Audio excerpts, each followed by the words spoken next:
सोहळा आनंदाचा गजर विठुरायाचा भव्य पंचदिनी कीर्तन महोत्सव श्री रोकडेश्वर मंदिर चकलांबा दिनांक 27 जानेवारी ते 31 जानेवारी 2021। जाणे भक्तीचा जिव्हाळा तोची दैवाचा पुतळा आणि कनवे माझे मन होका पंडित शहाणा नामरूपी जडले चित्त दास तयाचा मी अंकित आणि कनवे माझे मना होका पंडित शहाणा तुका म्हणे नवविध भक्ती जाणे तोची शुद्ध आणि कनवे माझे मना होका पंडित शहाणा पांडुरंगा करू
ज्ञानेश्वरा करुणाकरा दयाळा तुमचा अनुग्रह लादलो पावन झालो चराचरी।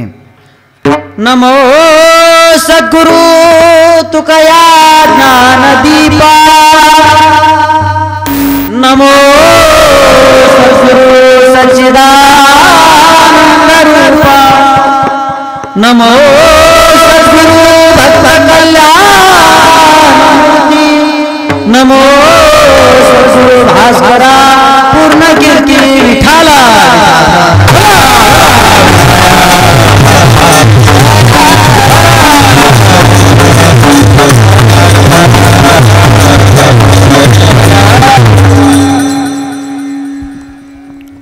प्रस्तुत प्राप्त प्रसंगी कीर्तन रूपी सेवेकरता घेतलेला निवडलेला अभंग देहूचे निवासी असणारे पांडुरंगाचे अत्यंत प्राणप्रिय भक्त श्रीमंत श्री संत जगद्गुरु तुकोबराय यांचा भक्तिवान पुरुषाचं लक्षण सांगणार किंवा दैववान पुरुषाचं वर्णन करणारा अभंग आपल्या सेवेकरता घेतला। विठाला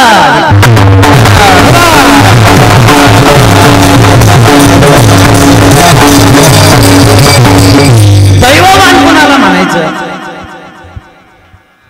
माणसं थोडेच आहेत पण दर्दी माणसं आहेत बरं।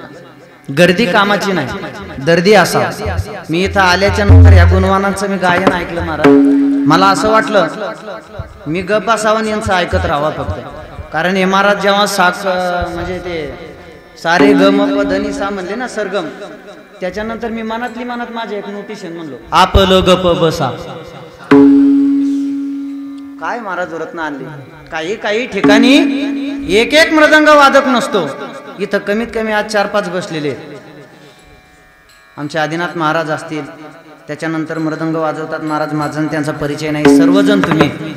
त्याच्यानंतर गायनाच्या बाबतीत वैजनाथ महाराज कोकाटे असतील आणि ज्यांच्या माध्यमातून मला इथं येण्याचा योग लाभला माझे मोठे बंधू रामायणाचार्य अभ्यासू व्यक्तिमत्व हरिभक्ता पारायण एकनाथ महाराज आणि संपूर्ण तुम्ही गावकरी मंडळी व उपस्थित असलेले गायक मंडळी आणि आवर्जून आपल्या कार्यक्रमासाठी आज ज्यांची उपस्थिती आहे मराठी हॉटस्पॉट आमचे शरद दादा यांचे सहकारी आमचे नितीन भाऊ मुंडे, खरं तर आपण त्यांचं स्वागत करायला पाहिजे बरं का।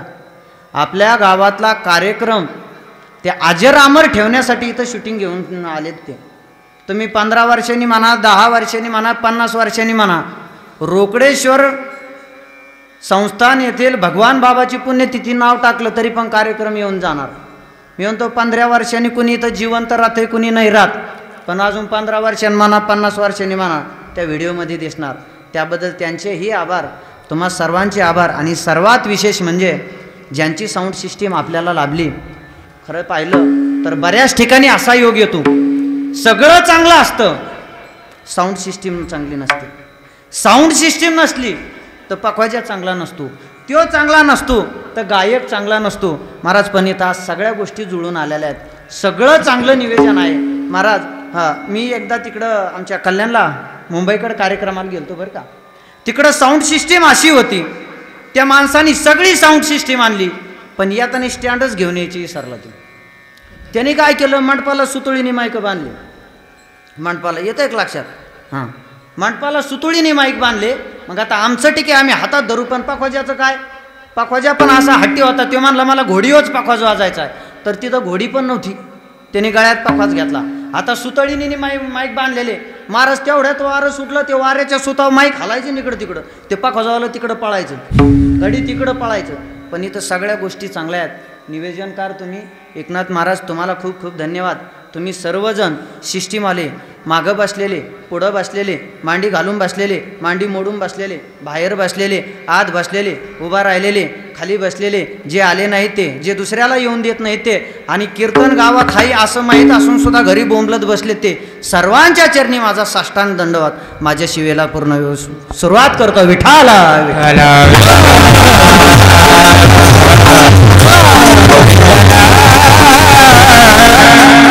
आपल्या पद्धतीनं दैववान वेगळा आणि तुकोबारायांच्या संताच्या पद्धतीनं दैववान वेगळा. आपण दैववान कुणाला म्हणतो, लयतले एखादा कर्तबगार मुलगा असन त्याला दैववान म्हणतो. अहो एक जण तर काय म्हणला माहितीये का, महाराज आपलं भाग्य उजाळलं, आपलं दैव लय मोठं आहे. मी म्हटलं नेमकं झालं तरी काय, काय नाही म्हणले, कालच म्हैस घेऊन आलो त्याला 2 टोणगे झाले. आता हे दैव झालं का? तुकोबारायांच्या भाषेतलं दैव पहा. तुकोबाराया दैववान कोणाला म्हटले, लक्षात ठेवा. तुकोबारायांनी आपल्याला 4 मुद्दे दिले. ज्यानं भक्तीचा जिव्हाळा जाणला, ज्यानं भक्तीविषयी प्रेम जाणलं, त्याला तुकोबाराया दैव म्हणतात. एक, ज्यानं भक्तीचा जिव्हाळा जाणला, ज्यानं भक्तीविषयी प्रेम जाणलं, त्याच्याजवळ कोणतंही बुद्धी चातुर्य चालत नाही, फक्त एक नाम विठोबाचे, एवढंच. 2 मुद्दे झाले. ज्यानं भक्तीचा जिव्हाळा जाणला, ज्यानं भक्तीविषयी प्रेम जाणलं, तुकोबाराय म्हणतात त्याचा मी दास होण्यासाठी तयार आहे. 3, अशी तुकोबारायांची भूमिका आहे. 4था मुद्दा लक्षात घ्या. ज्यानं भक्तीचा जिव्हाळा जाणला, ज्यानं भक्तीविषयी प्रेम जाणलं, तुकोबाराय म्हणतात जगातला सर्वात शुद्ध आणि श्रेष्ठ व्यक्ती तोच आहे. विठाला विठाला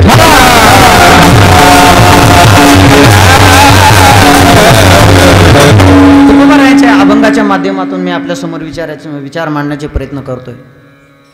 प्रत्येक माणसाच्या जीवनात ध्येय ठरलेलं असतं, साध्य ठरलेलं असतं, आणि साध्य ठरावंच बरं का. पखवाज जर शिकायचा म्हटला तर त्याला साध्य निश्चित ठरावं लागतं, त्याला रियाज करावा लागतो, तेव्हा इथं बसता येतं, महाराज असं वाजवता येतं. गायन जर शिकायचं असलं, असं महाराजांसारखा आवाज काढायचा असला, तर त्याला साध्य निश्चित ठरावं लागतं, तेव्हा माणूस इथं उभा राहतो. मग साध्य निश्चित ठरवलं पाहिजे. आणि जीवनात जर साध्य निश्चित ठरवलेलं नसल तर साधनाचा उपयोग करून काही उपयोग नाही, साधनाचा विचारच करायचा नाही. लक्षात येतंय का तुमच्या? अजून सोपं करून सांगू.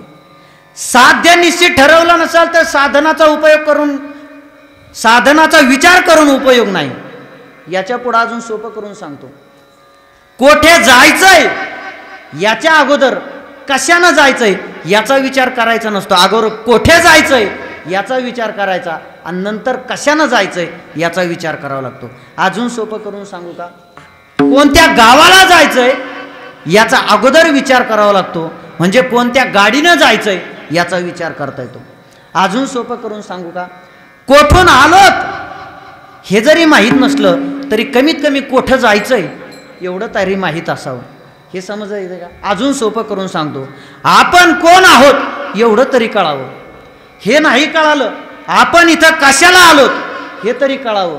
अजून सोपं करून सांगतो, आपल्याला कोठे जायचंय कळालं नाही, कोठून आलो हे कळालं नाही, मग आपण कोण आहोत हे तरी माणसाला कळावं. थोडा विको द्या मला, लक्षात येतंय का तुमच्या? आणि याच्यातलं तुम्हाला काहीच कळालं नाही तर त्याला माझा काही पर्याय नाही महाराज. सांगतो तुम्हाला, नाशिकला कीर्तनाला गेलो. आता इथं तरुण मंडळ कमी आणि खरं तर तरुणाला कीर्तन सांगायला मजा येते महाराज. आता हे मायबाप बसले, आलात तेच उपकार महाराज. पहिली गोष्ट म्हणजे कसं आहे, आलात ते मोठे उपकार. बऱ्याच कीर्तनकाराचं असं असतं, वा लोक बसले का समोर ते कीर्तनकार ग बसत नाहीत, टाळ्या वाजा जाते ठेवून कशाला टाळ्या वाजा. मी तर सरळ लोकांना सांगत असतो, झोपायला जागा भेटत असली तर ऍडजस्ट करून घ्या, फक्त येत जा. आता इथं माणसं आलेत, मी निश्चित सांगतो 100% खात्रीने 20% लोकांना तरी याच्यातलं ऐकू येत नसणार. खरं आहे का खोटं बोलायचं? 20% लोकांना ऐकू येत नसणार.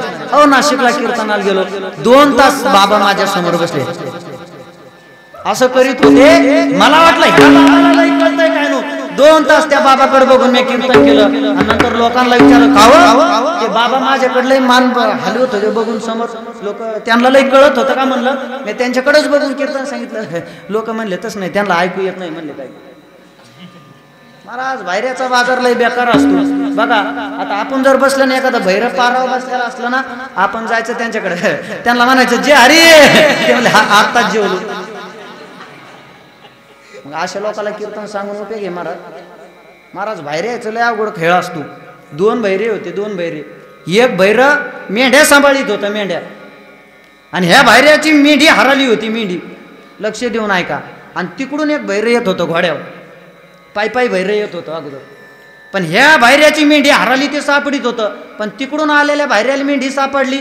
ते बहिर ह्या बाहेरला म्हणलं, ए अरे धर तू मेंढी सापडली मला. आता ते म्हणलं सापडली, आणि हे म्हणायचं तो कस काय मेंढी मोडीली. ते म्हणायचं अरे तो मेंढी मागत येतोय, नाही नाही तो मोडीलीच कस काय. आता चांगली मेंढी होती, दोघाचे भांडणं लागले तिथं. तेवढ्यात तिकडून एक घोड्यावाला येत होतो, तो यांचाच मावस भाव होता. ते घोड्यावाला आलं, हे दोघं त्या घोड्यावाल्याकडे गेले. पहिला म्हणला माझी मेंढी हरवली, तर हा यांनी मोडून आणली. तर तिकडून जो मेंढी घेऊन आलता तो म्हणला मी याची मेंढी इमानदारीने देतो, तर हा म्हणतो माझी मेंढी मोडीली. दुईकून दोघांनी घोड्याला धरलं. ते घोड्यावाला काय म्हणलं माहिती का, तुम्ही दोघंच काय, तुम्ही 2-4 जर आणले तरी मी आत्ताच घोडे विकत आणलेलं आहे म्हणलं, अजून याचे पैसे सुद्धा दिले नाही. तिघं एकूण एकाचे मावस भाव झाले. तिघं गेले पाटलाकडे गावातल्या. पाटीला यांचाच मावस भाव होता. आणि त्या पाटलाने आदल्याच दिवशी बायका हाणून बाहेर काढल्या होत्या. 2 बायका होत्या, इथं आहेत पाटील कुणी, 2 बायका होत्या. आदल्याच दिवशी त्याने हाणून बाहेर काढल्या होत्या. पहिल्याने सांगितलं माझी मेंढी हरवली, तर यांनी मोडीली. दुसऱ्याने सांगितलं अहो याची इमानदारीने मी मेंढी देतोय, तर हा म्हणतो मी मेंढी मोडीली. तर तिसरा काय म्हणला मी आत्ताच घोडा आणलाय म्हणला. तर हे दोघं म्हणतात माझं घोडं आहे, कोणाचाच कोणाला मिळ नाही. तो पाटील काय म्हणला तुम्ही दोघंच नाही, सर गाव आणलं तरी त्या दोघीला नाहीच घरात घेता. आता म्हणलं अहो इथं परमार्थ करायचं म्हणलं कोण लागतं, तर ना भाग्यवंत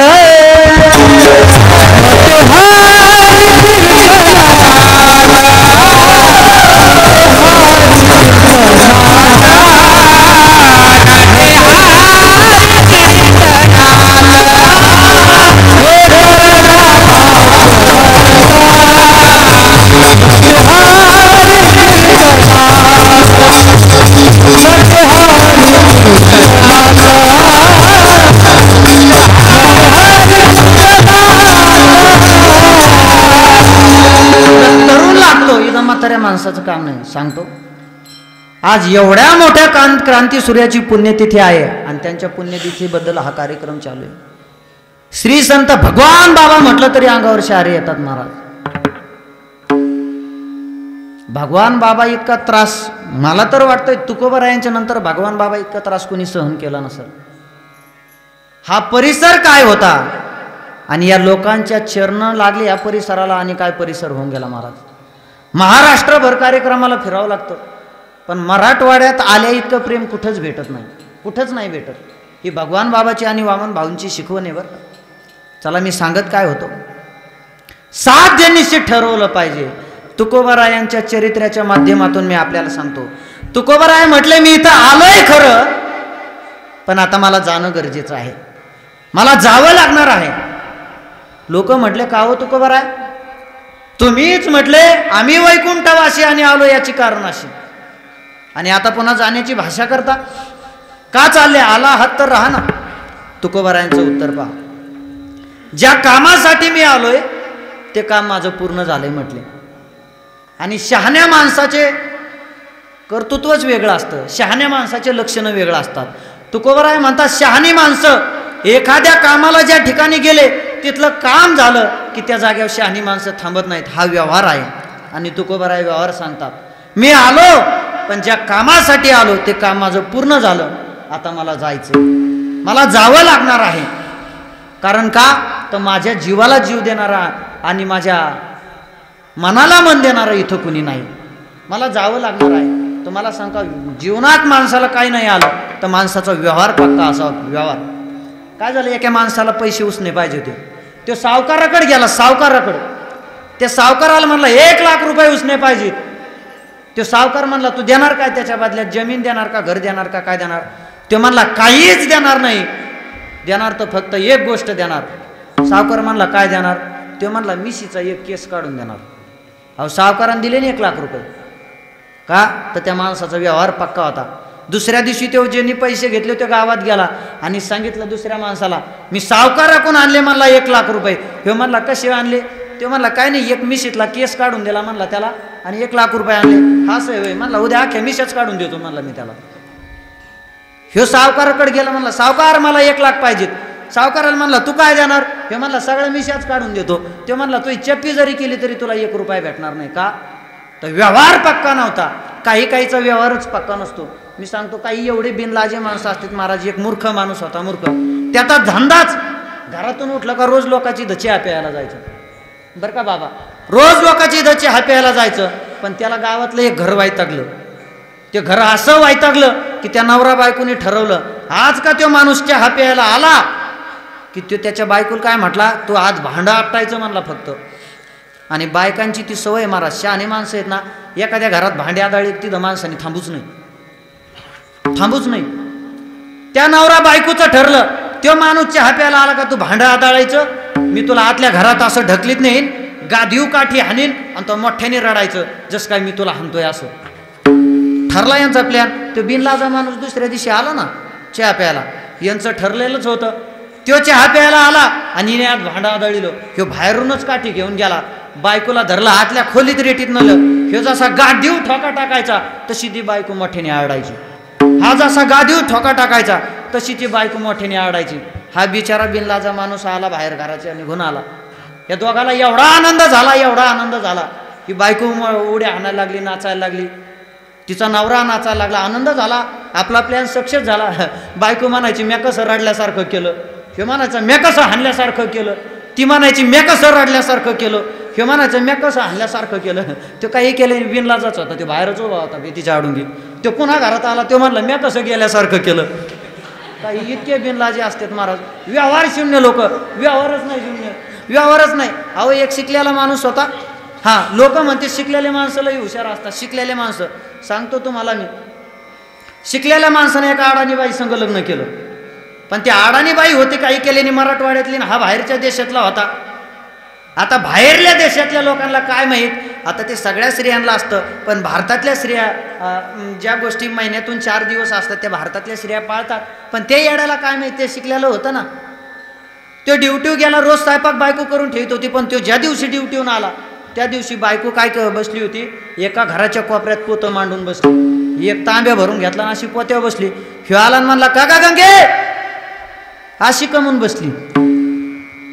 ती म्हणली मला हात लावायचं नाही. आपलंच घर आहे म्हणला, कशाला हात लाव, मी आहे ना म्हणला, तुला काय करायचं. हाय म्हणले तसं नाही, हात लावायचा नसतो. 4 दिवस हात लावायचा नाही, तिशी दिवस लाव ना, आम्ही आहे ना म्हणला. आता तिला वाटलं याला नेमकं सांगावं कसं. तिनं सांगितलं अहो तसं नाही, 4 दिवस हात लावायचा नसतो. कावळा शिवला म्हणले मला कावळा. बरं जाऊन दे, कावळा शिवला, आज जेवणाचं त्याचं काय. ते काय नाही म्हणले, आज दुकानात जा म्हणली, गुळण शेंगदाणे घेऊन या म्हणले, पावशेर गुळण पावशेर शेंगदाणे. आता ही म्हणलीच होती कावळा शिवला 4 दिवस काय नाही करायचं. हे गेलं पावशेर गुळण पावशेर शेंगदाणे घेतले आणि येताना एका वडाच्या झाडाखालून येत होतं.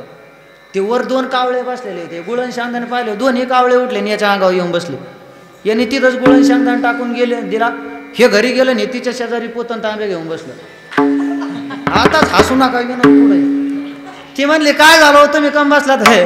ते म्हणला काय नाही तुला एकच कावळा शिवला 4 दिवस काय नाही करायचं मला 2 कावळे शिवलेत म्हणला 8 दिवस काय करायचं नाही मला. इतके व्यवहार शून्य माणसं असतात. तसं तुकोबाराय म्हणले माणसाचा व्यवहार पक्का पाहिजे.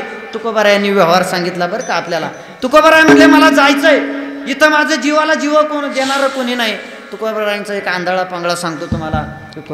आंधळा पांगळा आहे बरं का. देश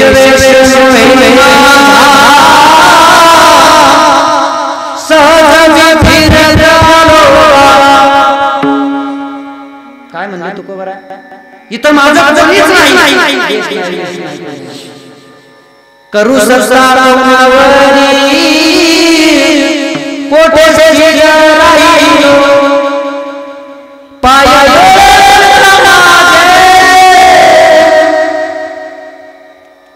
तुकोबाराय म्हणला पाय माझे डोळे माझे नाही अहो इथं माझं घरदार नाही देश नाही. मग तुकोबारायला सांगितलं गावाच्या लोकांनी तुकोबाराय तुम्ही देश नाही इथं माझा वेश नाही. अहो इथं तुमची बायको आहे मुलं आहेत घर आहे दार आहे. ज्या गावात तुम्ही राहता त्या गावाला माझं गाव नाही म्हणता. ज्या घरात तुम्ही राहता त्या घराला माझं नाही म्हणता. ज्या देशात तुम्ही राहता त्या देशाला नाही माझं नाही म्हणता आणि खुशाल जायचं म्हणता. अहो तुकोबाराय म्हटले याचा विषय द्या सोडून तुम्हाला वाटत असं बायको माझी घर माझं दार माझं मला नाही वाटत हे माझं आहे म्हणून. अहो हा वेश सुद्धा माझा नाही. वेश म्हणजे कळालं का तुम्हाला ज्या जीवानं हा देह धारण केला त्याला वेश म्हणतात. आणि तुकोबाराय म्हटले हा वेश सुद्धा माझा नाही. अहो आपण लोकांचे बांधव करू करू करू करू आपण म्हातारे झालो महाराज. पण तुकोबाराय म्हटले हा वेश सुद्धा माझा नाही. मग लोक म्हटले महाराज ज्या देहानं तुमच्या कर्तव्यातली सगळी कामं पार पाडली ज्या देहानं तुमच्या व्यवहारातली सगळी कर्तव्य पार पाडली त्या देहाला तुम्ही माझं नाही म्हणता. तुकोबाराय म्हटले नाही माझा नाहीच. एकनाथ बाबाचं उदाहरण सांगतो. एकनाथ बाबा म्हणतात एखादी गोष्ट असते ती सर्वांच्या मालकीची असते. त्या गोष्टीवर कोणाला एकाला अधिकार गाजवता येत नाही. येते का लक्षात. समजा गावातली पाण्याची विहीर आहे ती पाण्याची विहीर सामायिक आहे तिच्यावर कोणाला एकाला अधिकार गाजवता येत नाही. अहो महाराज बायकोवर सुद्धा अधिकार गाजवता येत नाही. विहीर तर सामायिक राहिली. एक सांगू का महाराज मिशा किती पण वाढा 2-2 ईत मिशा वाढल्या ना अख्खं जग बेन माणसाला पण माणसाला बायको द्यायची नाही. हे मी म्हणतो हे याच्यात गिनीज बुकात लोकांनी नाव म्हणजे त्या वरच्या लोकांनी नाव नोंदवून ठेवायला पाहिजे. सगळं जग बेन पण माणसाला बायको द्यायची नाही. मग तुम्ही किती मिशा वाढा. एका बायकोनी नवरा असा हाणला महाराज त्याचा पायच मोडीला एक पाय मोडीला. त्याला ऍडमिट केलं दवाखान्यात नेऊन आणि त्याला प्लास्टर केलं पायाला आणि पाय असा वर पाय बांधिला आणि त्याच्या शेजारी एक ऍक्सिडेंट झालेला माणूस होता. त्याचे महाराज आदिनाथ महाराज दोन्ही पाय मोडलेले होते आणि त्याचे दोन्ही पाय वर बांधलेले होते. हे इतकं घाबरलं होतं हे सरकत त्याच्याजवळ गेलं आणि त्याला काय म्हणलं माहिती का तुम्हाला 2 बायका आहेत का समजलं. याचा बायकोनी एक पाय मोडीला होता त्याला जाऊन म्हणलं तुम्हाला 2 बायका आहेत का. अहो एक जणाला इतका हाणलं बायकोनी इतका हाणलं तर ते बेलनं घेऊन पोलिसाकडे गेलं आणि पोलिसाला म्हणलं हो पोलीस हे बेलनं जप्त करा बेलनं. ते म्हणलं काय झालं काय नाही म्हणलं एका बाईने लय मारलं मला. मग त्या बाईच्या नवऱ्याला सांगा ना ते म्हणला नवराच मी आहे ना सांगा आता कोणाला. एवढा प्रपंच अवघड आहे महाराज. आपण सत्ता कोणावर गाजू शकत नाही. नाथ बाबा म्हणले हा देह अनेकांच्या मालकीचा आहे. अनेकाच्या मालकीचा कोणाकोणाचा आहे. आई मुलाच्या नात्यानं म्हणते हा देह माझा. बाप मुलाच्या नात्यानं म्हणतो हा देह माझा. बहीण भावाच्या नात्यानं म्हणते हा देह माझा. भाऊ भावाच्या नात्यानं म्हणते हा देह माझा. मित्र मित्राच्या नात्यानं म्हणतो हा देह माझा. ह्या देहातला जीव म्हणतो हा देह माझा. एवढंच नाही तर चितेवरला अग्नी सुद्धा म्हणतो हा देह माझा. मग तुकोबाराय म्हटले एवढे सगळे जर या देहाला माझं म्हणत असतील तर देश वेश नव्हे माझा म्हणून मला वरती जायचं. मग लोक तुकोबारायला म्हणले तुम्ही नेमकं इथं आलात कशाला. तुकोबाराय म्हणले सहज मी फिरत आलो का. सहज आलो म्हटले आणि माझं कर्तव्य करून वर चाललो. काही माणसाला मरू वाटत नाही बरं का. हे शहाण्या माणसाची लक्षणे नाहीत. गुरुवर्य विठ्ठल बाबा घुलेंचे शब्द सांगतो तुम्हाला. घुले बाबा काय म्हणायचे शहाण्या माणसाची कर्तव्य बघा. मरण येण्याच्या अगोदर माणसानं तयार राहिलं पाहिजे मरायला त्याला म्हणायचं शहाणी माणसं. महाराज आताच्या माणसाचा प्रपंचात एवढा जीव आहे काय काय, मेल्याच्या नंतर ते करदोड्यातून ते चाव्या काढून घ्यावं लागतात कापून. तवार सुद्धा चाव्या देत नाहीत म्हातारे महाराज. यांना म्हणलं ना महाराज परमार्थ करा, हे घेत नाहीत महाराज, देवाचं नाव घेत नाहीत म्हातारे आत्ताचे. आता हे आपला परिसर भाऊ बाबांच्या चरणानं पावन झालेला आहे म्हणून वेगळी गोष्ट आहे. माझ्याकडे एक म्हातारा आलतं महाराज, 85 वर्षाचं होतं, 85. आला म्हणलं महाराज, म्हणलं काय, मला माळ घालायची. म्हणलं आता 25 वर्षी गावऱ्या पुढे गेला, आता चावानाच गेलं म्हणजे नाही चावल्या. त्याला म्हणलं व्हा बाजूला, कशाला बोर करता म्हणलं. त्याला इकडून तिकडून का बसत नाही महाराज. दुसरं म्हणलं महाराज मला पण माळ घालायची. म्हणलं तुम्हाला चावत नाही का. ते म्हणले मला चावत पण पोहरच आणून देत नाहीत. महाराज असे काही काही नमुने असते. बोरिवलीला कीर्तनाला गेलो बरं का. कीर्तनाला गेल्याच्या नंतर असा प्रसंग आला, कीर्तन झालं माझं आणि त्या लोकांनी एका म्हाताऱ्याच्या शेजारी मला झोपायला जागा दिली महाराज. हा झोपलो आणि म्हाताऱ्या माणसाचं एक ते फिक्स ठरलेलंच असतं बरं का. घरातले सगळ्या माणसाला डोळा लागायचा आणि यांची झोप फुल व्हायची, एकच होतं. लोक झोपले का हे म्हणणार झोपले का, झोपल्या. मी त्या म्हाताऱ्या शेजारी झोपलो, कीर्तनावरून दमलो महाराज. कीर्तन करून मी फुल झोपलो आणि ते म्हातारं झोपेतून उठलं, माझ्या छातीला हालिलं. महाराज आहेत का. म्हणलं नाही पोतराज आहे. आता झोपेतून उठलं म्हणलं काय महाराज रागच आला. कशाला आलते तुम्ही. म्हणलं ऊस खुरपायला घेतला होता इथं आजूबाजूचा. म्हणलं काय करता महाराज, असल्याला बोलून तरी काय फायदा आहे. बरं बरं बरं कुठं आले. म्हणलं परळीच आहे, लांब आहे. म्हणलं उद्या जवळ घेऊन येतो. म्हणलं आता रातभर हो तोच. म्हणलं आता काकडा सुद्धा इथंच करू. म्हणलं बरं बरं येतानी कसे आले, रांगत आलो. म्हणलं आता काय करता महाराज. इकून तिकून त्याला गप बसलं, झोपलो बरं का. कसा तरी 2-3 तास झोप झाली. सकाळच्या पारी उठलो, बरं झालं म्हटलं हे म्हातारं गेलं. म्हटलं मी थोडा पुढं जात नाही, ते पण आड आलं.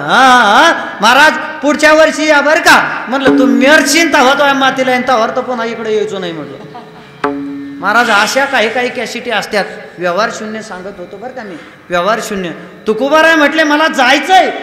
मग लोक लईच वैतागले. लोक पण तुकोबारायला म्हटले तुकोबाराय तुम्हाला जायचंय कुठं आणि तुमच्या मनात काय. आपला विषय काय होता, भक्ती हे साध्य आहे का साधन आहे हे आपल्याला पाहायचं होतं बरं का. तुकोबाराय म्हटले माझ्या अंतकरणात मी एक विशिष्ट असं साध्य ठरवलेलं आहे आणि त्या साध्यापर्यंत मला पोहोचायचं. कोणतं साध्य होतं ते, तर तुकोबारायाने सांगितलं हा जीव स्वस्वरूपाला पोहोचवणं हे माझं साध्य आहे आणि त्या ठिकाणी मला जायचंय. ज्या ठिकाणी गेल्याच्या नंतर पुन्हा मला कुठेच जाण्याची अपेक्षा राहणार नाही, त्या ठिकाणी मला जायचं. आणि ठरवलं पाहिजे माणसाने जीवनात बरं का. ध्येय निश्चित ठरवलं पाहिजे, साध्य निश्चित ठरवलं पाहिजे. आणि ठरवल्याच्या नंतर काय होतं मी सांगतो, माणूस देव बनू शकतो. येतंय लक्षात. फक्त ध्येय निश्चित ठरवा, कर्तृत्व निश्चित ठरवा, माणूस देव बनू शकतो. माझे शब्द नाही, संताचे शब्द सांगतो तुम्हाला.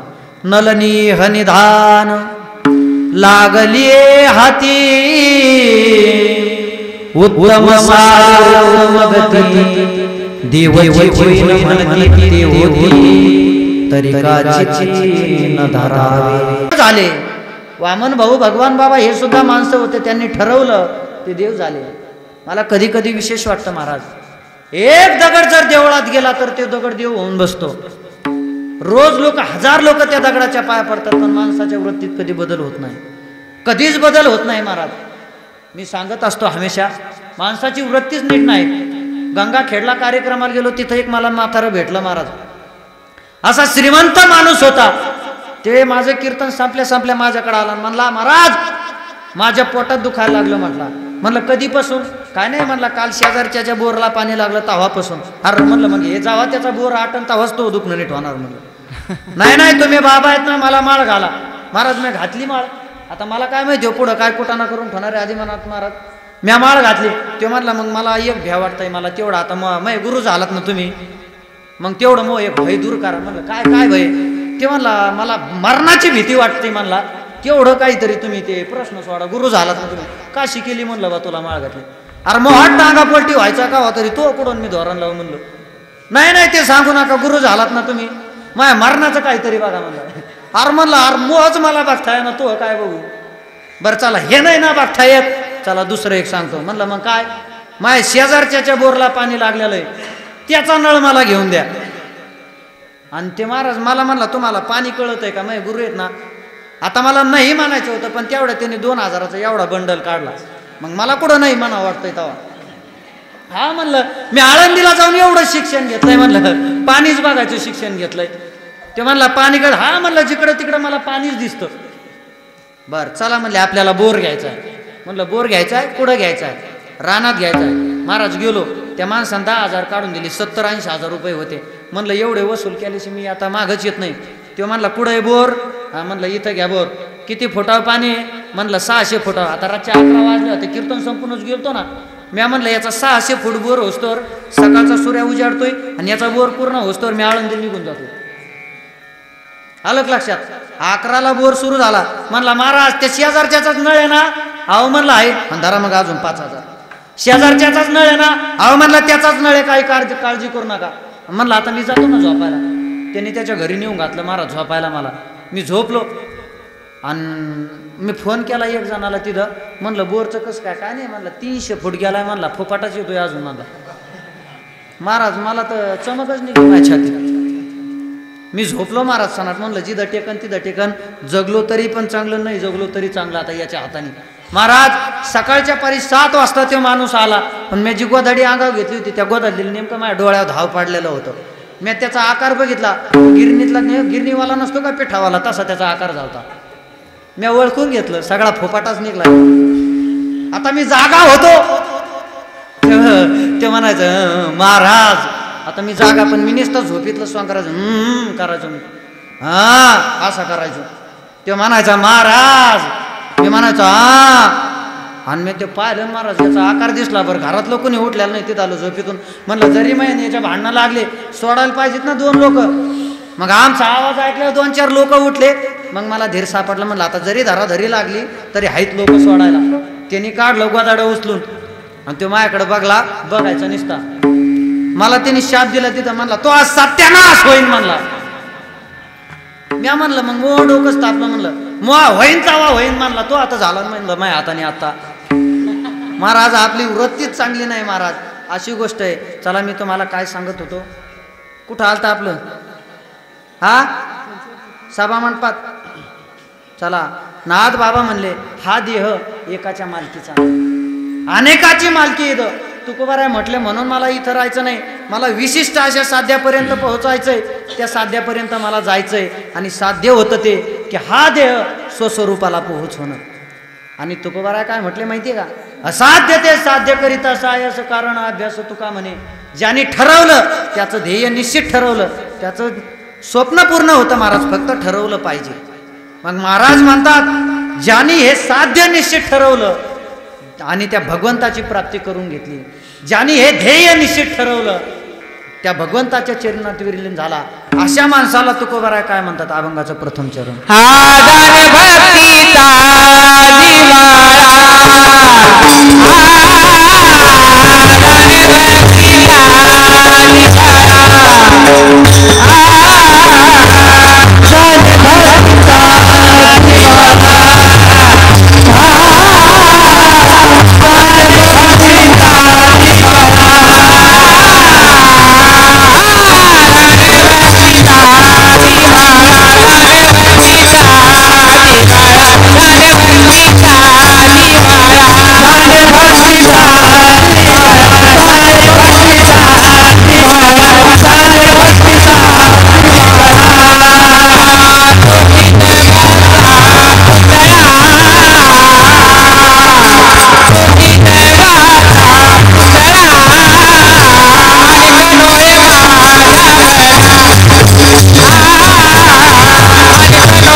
दैवाचा पुतळा.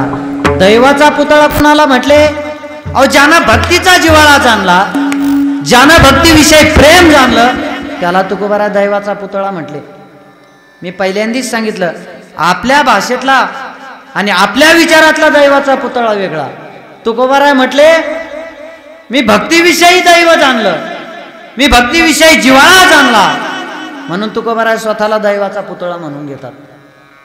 आणि आपले दैवाचे पुतळे पहा महाराज, ज्या ज्या वयात पोरांनी चांगलं शिक्षण घ्यायचं, आज त्या वयात पोरं दारू पिऊन हिंडत येत होय. आणि आपण यांच्याविषयी काय, आपण दैवाविषयी काय वर्णन करायचं यांचं? आपल्या खेड्या गावात जर आपण विचार केला तर सध्या चांगले संस्कार आहेत महाराज. जर सिटीनं जर गेलं ना महाराज, नेमकं पोरगी आहे का पोरग हेच कळत नाही. तिकडं पुण्यात एका ठिकाणी आम्ही गेलो, त्या एका पोरीला पोरग बघायला आलं, पोरीला पोरग, आणि नेमकं ते बहीण भावंड शेजारी बसले होते. त्या पोरीने हॅपी कट मारलेला होता. हे पोरगी समोर येऊन बसली तरी ते पोरग म्हणायचं पोरीला बोला ना कोणी. तर लोक म्हणले हे काय, ही पोरगीच बसलेली. तुम्हाला संस्कार सांगतो बरं का, ही काय तुमच्या पुढे बसलेली पोरगीचे. आणि मागून तिची आई आली. मग ह्या पोराला काय माहिती, ह्यो म्हणला ह्या पोरीचा ह्यो मोठा भाऊ आहे का? हा नाही म्हणले, त्या पोरीची आई म्हणले. असे कट निघलेत काही काही महाराज. आयाने अगोदर मुलींवर संस्कार केले पाहिजेत बरं का.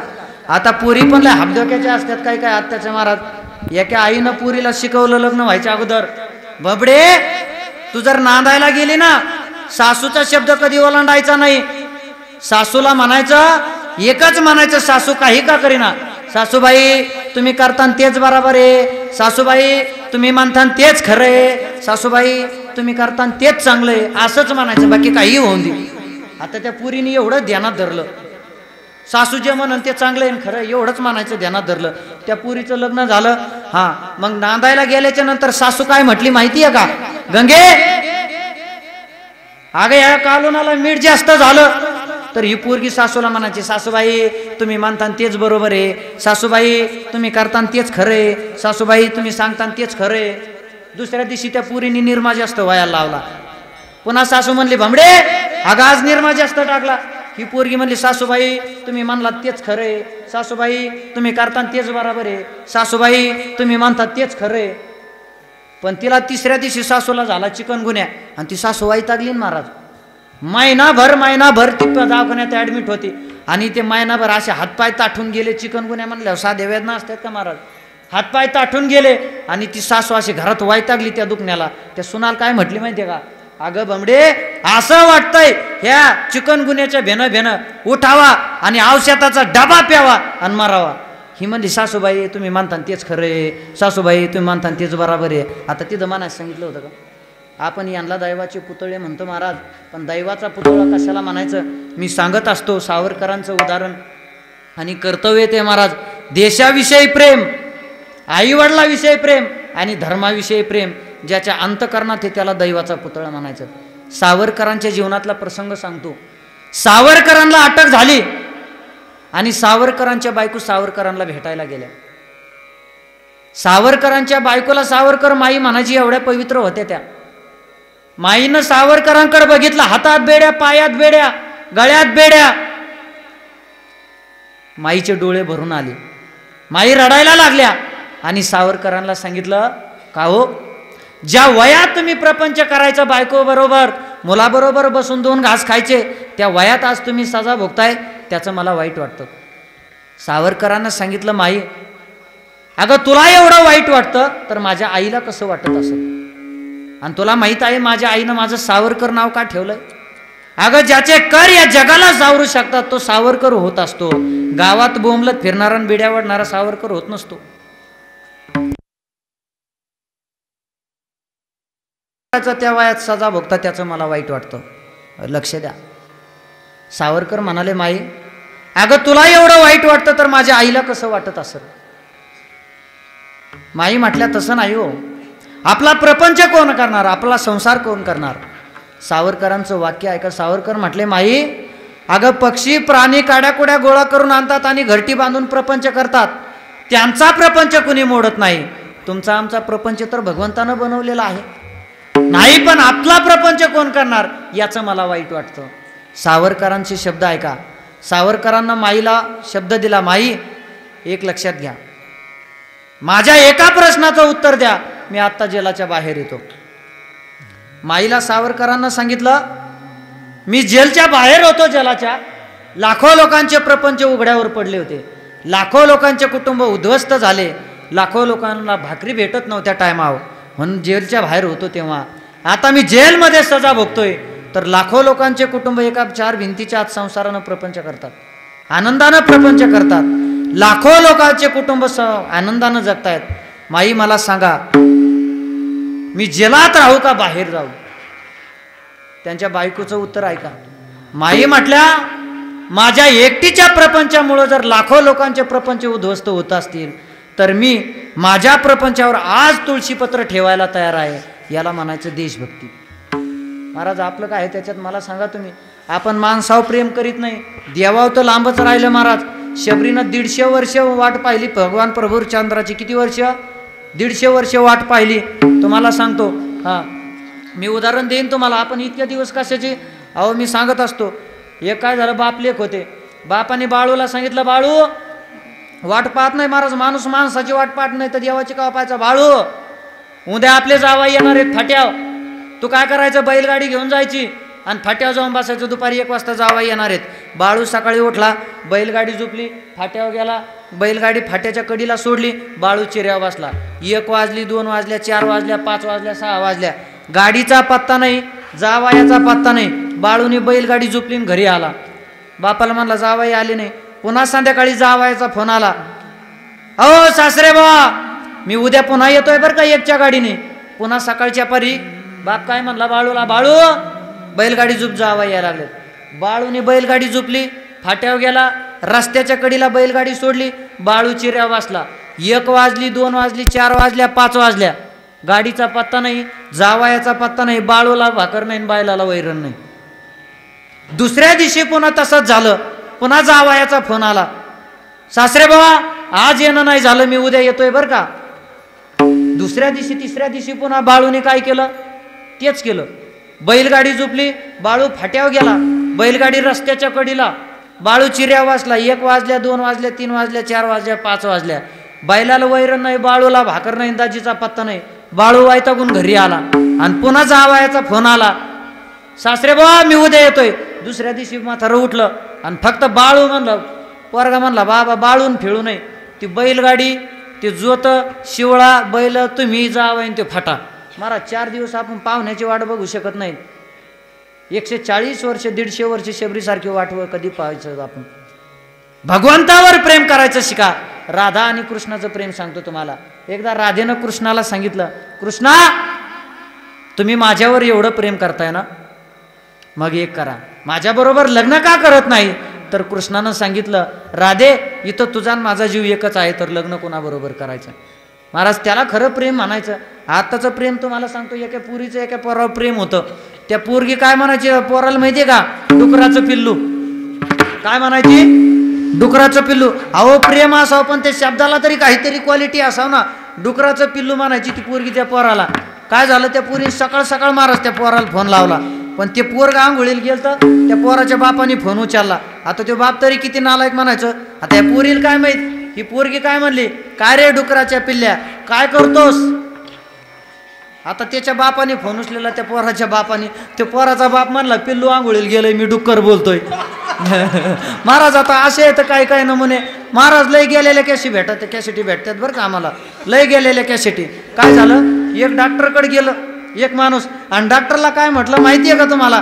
ओ डॉक्टर म्हणला माझे गुडघे दुखतेत, म्हणला मला काहीतरी औषध द्या. डॉक्टरने दिलं, हे घ्या म्हणला 500 रुपयाच्या गोळ्या, रोज 5 किलोमीटर चालत जा म्हणला, रोज 5 किलोमीटर. या गाड्याने काय केलं, गोळ्या खाल्ल्यानं रोज 5 किलोमीटर चालायचा. 2 महिन्याने डॉक्टरला फोन लावला, ओ डॉक्टर तुम्ही सांगितलं होतं रोज 5 किलोमीटर चालायचं, आता नेपाळमध्ये आलोय, इथून मागे येऊ का जाऊ पुढं थायलंडला? असे काही काही नमुने असतात महाराज, त्यांना काय सांगितलं ते कळत नाही. मी प्रेम सांगत होतो बरं का, प्रेम क्वालिटीचं असावं. हां, बायकोचं नवऱ्याचं सुद्धा प्रेम तसंच असावं. हां, महिलांना सांगतो मी, तुम्ही दुसऱ्या देवाच्या भानगडीत पडू नका. हां, आपला नवरदेव हाई याला जपा. काय झालं, एका बायकोचे नवऱ्याचे भांडणं लागले महाराज. हां, ती बायको नवऱ्याला काय म्हणायची महाराज माहितीये का, मी जनावरं सांभाळू का मी शेती सांभाळू का मी तुमचे आईबाप सांभाळू का मी लेकरं सांभाळू का मी घरातले कामं सांभाळू. तो नवरा काय म्हणला, तू काहीच सांभाळू नको, तू फक्त तो तोंड सांभाळ, बाकी सगळं मी सांभाळतो. अहो एक जण तर लय वैतागलं बायकोला. ते चाललं होतं रुसून बायकोच्या नादाने, रुसून चाललं आणि बायकोनी विचारलं त्याला, कुठं चाललात? हे म्हणला चाललो जीव द्यायला. जीव द्यायला. आणि ते म्हणला हातात बॅटरी कण काठील कशाला? ते म्हणला इचू काट्याचं भ्या वाटतंय. मग जीव कशाला द्यायला चालला, काशी करायला? अहो एक जण असाच गेला बायको रुसून दुसऱ्या गावात. पण दुसऱ्या गावात काय झालं, एक अंत्यविधी चालला होता. अंत्यविधी बरं का. तो अंत्यविधी महाराज वेगळ्या प्रकारचा होता. तो अंत्यविधी कसा होता, सगळे लोक रांगीत चालले होते आणि त्या पुढचा जो माणूस होता, आपल्याकडे काय पद्धत आहे, फक्त एक गाडगा हातात धरायचं एवढीच पद्धत आहे, याच्यापेक्षा वेगळी नाही ना. तर तो अंत्यविधी वेगळा होता. त्या अंत्यविधीत काय होतं, त्या माणसाने एका हातात कुत्रं सजून चाललं होतं पोळ्याच्या बायलावानी आणि एका हातात गाडगं धरलेलं होतं. याला वाटलं असा अंत्यविधी नेमकं कोणत्या प्रकारचा आहे, कुत्रं सजून चाललंय. तर त्यांनी सगळ्यात शेवटच्या माणसाला विचारलं, का हो हा अंत्यविधी कशाचा आहे?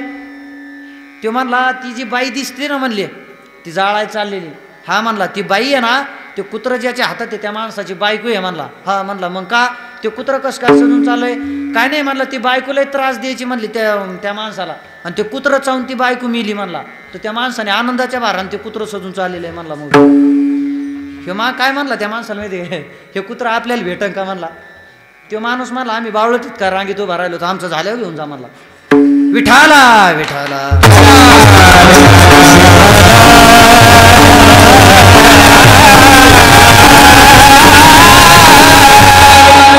सांगत होतो राधेचं आणि कृष्णाचं प्रेम सांगत होतो. अहो त्या गवळणीचं एवढं प्रेम होतं भगवंतावर, एवढं प्रेम होतं. अक्रूर आले न्यायला कुणाला, भगवंताला गोकुळात, आणि गवळणीला कळालं अक्रूर भगवंताला न्यायला आलेत, आता नक्कीच भगवंताला अक्रूर घेऊन जाणार. सगळ्या गवळणी कासावीस झाल्या, रडायला लागल्या आणि यशोदेकडे गेल्या आणि यशोदेला विचारलं, यशोदे अक्रूराचा रथ का आला इथं? तर यशोदेने सगळी हकीकत सांगितली. यशोदेने सांगितलं, अक्रूर या कामासाठी आलाय, भगवंताला घेऊन जायला आला. सगळ्या गवळणी रडायला लागल्या, भगवंताच्या पाया पडायला लागल्या, देवा तुम्ही जाऊ नका, तुम्ही जर गेलात तर आम्ही जगू शकत नाही तुमच्या वाचून. एवढं प्रेम होतं गवळणीचं. काही गवळणी अक्रूराच्या पाया पडायच्या, अहो त्याचं मनच क्रूर होतं, आणि अक्रूराला म्हणायच्या,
अशा पद्धतीने अक्रूर पुढे गेले भगवंताला घेऊन.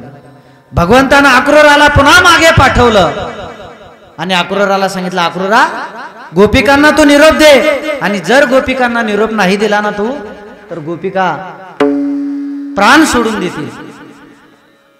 अक्रूर म्हणला, देवा कुठं जायचं सांगा, पण मला पुन्हा गोकुळात जायचं सांगू नका. देव म्हणले, का बरं? ते म्हणले, अक्रूर म्हणले देवाला, देवा खरं सांगू, गोपिका तुमच्या भक्त आहेत आणि भक्तांनी दिलेला शाप खरा ठरतो. त्यांनी जर मला शाप दिला तर मी काय करायचं देवा, मी जात नाही. भगवंत अक्रूराला म्हणले, जा अक्रूरा, मी आहे तुझ्या बरोबर आणि त्यांना निरोप दे. अक्रूर गोकुळात गेला, तसाच चित्रगंधेच्या घरात गेला आणि चित्रगंधेनं एवढं सुंदर चित्र काढलं होतं भगवंताचं की अक्रूर ते चित्र पाहून त्याचं मन मोहक झालं त्या चित्रात. पण ते चित्र असं वेगळं होतं बरं का.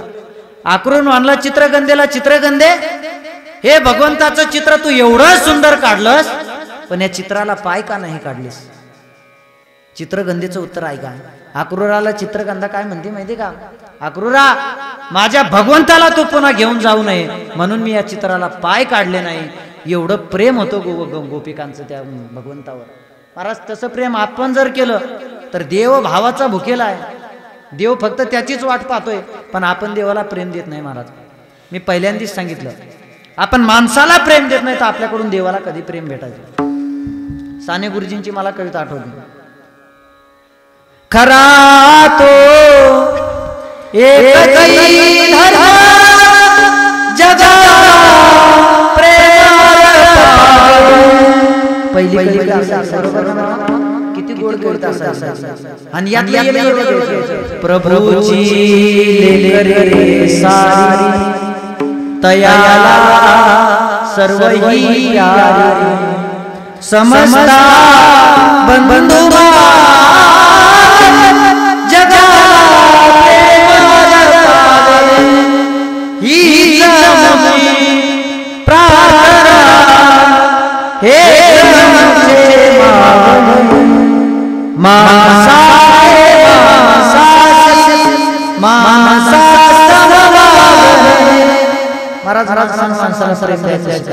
तुम्हाला कशावर समजायची?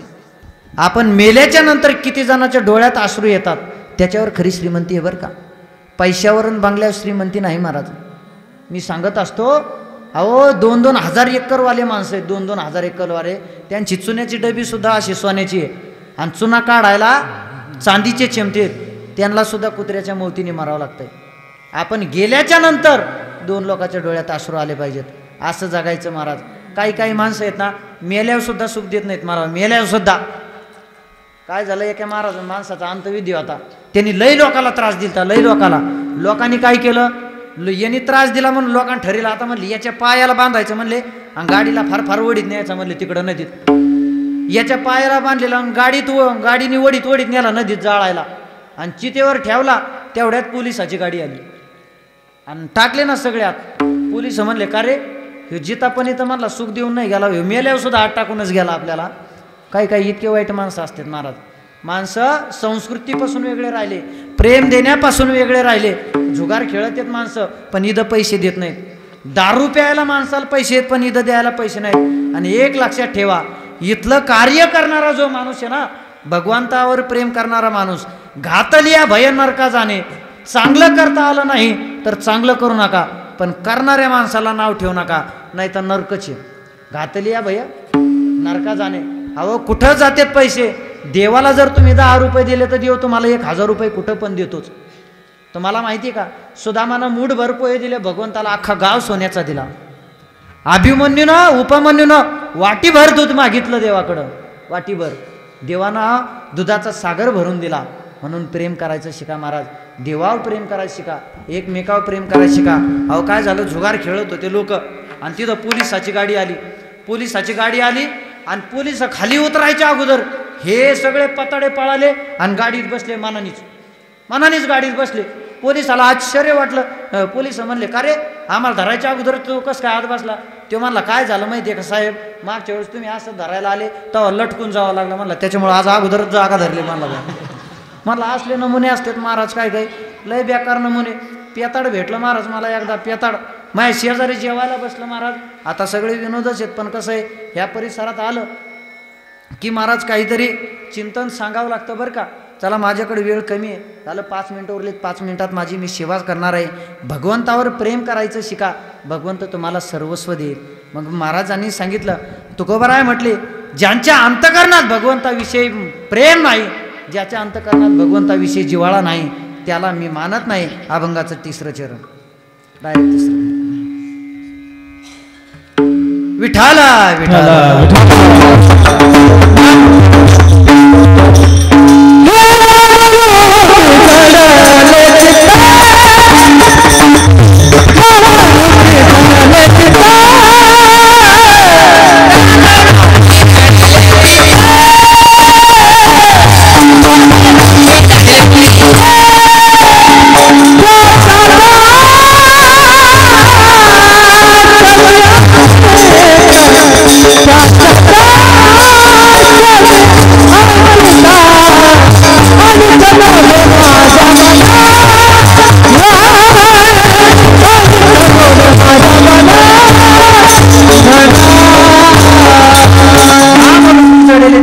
चित्त दास तयाचा मी अंकित. महाराज म्हटले, ज्याचं चित्त नामरूपाच्या ठिकाणी जडलं आहे त्याचा दास होण्यासाठी मी तयार आहे. आणि तशी भक्ती असावी. भक्ती कशी असावी? अभंगाच्या शेवटच्या चरणात सांगितली. तुका म्हणे नवविध भक्ती जाणे तोची शुद्ध. 9 प्रकारची भक्ती आहे, त्या प्रकारची भक्ती असावी महाराजांनी सांगितली. चला माझ्या ही जी काही तोडकी मोडकी सेवा आहे ती इथं तुमच्या सर्वासमोर मी 2 शब्द बोलण्याचा प्रयत्न केला. जे काही चांगलं असेल ते माझ्या गुरुवाऱ्यांचं समजा, आणि जे काही थोडं काही तुम्हाला वाईट वक्त वाटलं असेल ते इथं माझ्या बुद्धीचे दोष म्हणून सोडून जा. पण एक करा जाता जाता, भगवंताच्या या सप्ताहाला हा भगवान बाबाचा सप्ताह आहे एवढं लक्षात ठेवा. काही ना काही इथं फुलना फळाची पाकळी देऊन जा, कारण या परिसरावर भगवान आणि आपल्या सेवेला पूर्ण विराम घ्या. भगवान बाबा जे भगवान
सोहळा आनंदाचा गजर विठुरायाचा भव्य पंचदिनी कीर्तन महोत्सव श्री रोकडेश्वर मंदिर चकलांबा दिनांक 27 जानेवारी ते 31 जानेवारी 2021.